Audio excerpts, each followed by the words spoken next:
Hello, everybody, and welcome to the first of our companions to the Spotlight lore segments, which are going up on Para Bellum Wargames site.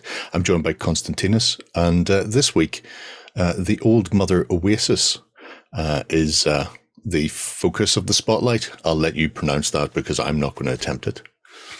I mean, I'm only guessing myself, but I think it's something like Huenantli. I'm prepared to accept that. So this week's Spotlight focuses in on the Wadrune and how they came to settle, I suppose, the first of their oases and what would perhaps become the sort of the center of their civilization. But there's a few other things that crop up in the Spotlight that are quite interesting. So you have Uku Fazani, possibly. So she is one of the last remaining primals. The last remaining. She's the only one that survived. You say that, but in the Spotlight, in the Spotlight, there are rumors of a fifth. Well, there are always rumors about things, aren't there? Though. But it's interesting reading through the Spotlight as to how the Wadrune have found their place in the world. That they know exactly where they come from. There's no doubts in their mind whether a higher being brought them here and how they came to be and where they are at now, which changes the Wadrune from being one of these sort of savage races that you may find in other fantasy games and gives them a more not just grounded sense of purpose, but it defines their character. Do you want to tell us a bit about the direction you've taken with the Wadrune in that regard? I think that key element is what makes, for me at least, the Wadrune very interesting. Is exactly as you mentioned, the fact that they know exactly where they come from. Like there's no mysticism in their religion. Their religion is very grounded. Mm-hmm. They know who their surviving goddess is. They know how she came to be. They know who the other three lost gods are. And in a way, they know what their place in the world was supposed to be according to the creators. The key thing about them, though, what I really love about this faction is the fact that they decided, with the help of the Ukun Fazana, the Lady Conquest, they decided that this is not who we want to be. We will try to carve our own destiny. We will try to make our own way and create our own civilization from nothing. In many ways, the Wadrune are a very early civilization, a few centuries old, really, less than a millennium old. But because of their very rapid and very short lifespan, that maybe amounts to more generations that we would expect from humans.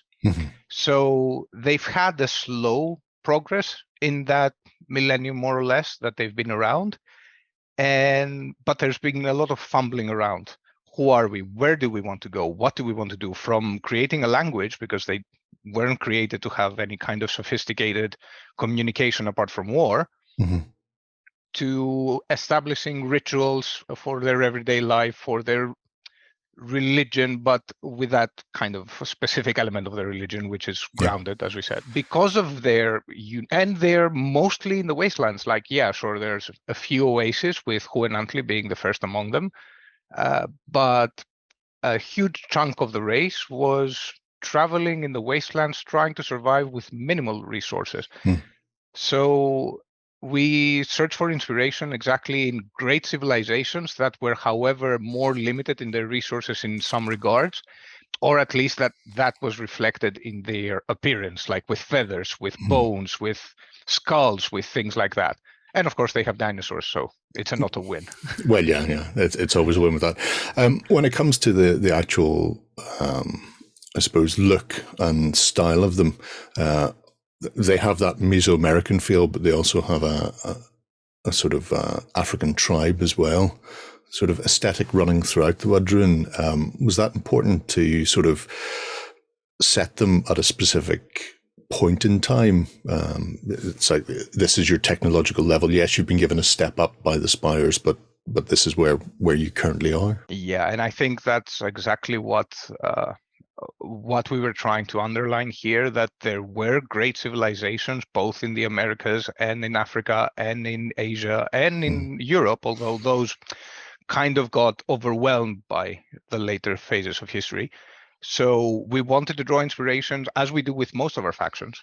We wanted to draw inspiration from real historical civilizations that were, in the modern Western view, more isolated, like the Wadrune, and that they had this aesthetic that reflected more, not primal, it's not primal, more earthly materials, exactly like bones and feathers, as I mentioned earlier. For us, that was key. There were great civilizations, and yet we don't often see them represented.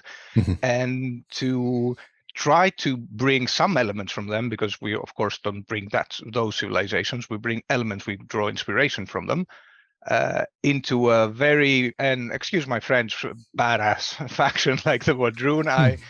We were very happy with the result. Yeah, no, they look fantastic. There was something that came up towards the end, which is there are obviously the sort of central parts of the civilization sort of built around tribes and tree houses and the like around the oases, which are more settled, but there are also nomadic groups that have moved out and learned how to survive within the wasteland itself. Does that present opportunities then for a different style for units or characters down the line, or is it just sort of currently a history or a background to them more than a direction for the Wadrune to develop into? No, with pretty much all of our factions, we try to create diversity within the faction for multiple reasons. First of all, because it makes for a more interesting narrative. Well, first of all, from my perspective as the lead writer, but for a game perspective and for our community, I think it's a great way to feel that no matter what color scheme you use, no matter what kind of mod you do, they can still feel as they are part of this world without feeling out of it. It also gives a lot of place for people to come up with their own stories, with their own unique histories for their tribe or for their Dwegum holds or for their kingdoms. This for us was very important because exactly wargaming is, sure, it is a game, but it's also very much a hobby. And we want where people get to express themselves through the miniatures. And we wanted to give that opportunity without feeling exactly disconnected from the canon, let's say. So yeah, it was, and you will see it in most, if not all other factions, it was exactly another way to introduce that variety within a faction. It's a fascinating little glimpse into the Wadrune and where they set themselves. And I quite like the idea at the end of Indilla having set up I suppose a levy system to pull the tribes back together again. So even though they all have their own little piece of land or area they exist in within the wasteland, the idea that there is a wider Wadrune race that comes together when they need to, whether they like to or not, should give people pause for thoughts if they plan on traveling through the wasteland anytime soon. That is another thing that I like about the Wadrune as a faction, is that although they are trying, and they're trying very hard and very successfully to a certain degree, to exactly break away from the intended path their creators put them on, they are still plagued by their own literal design.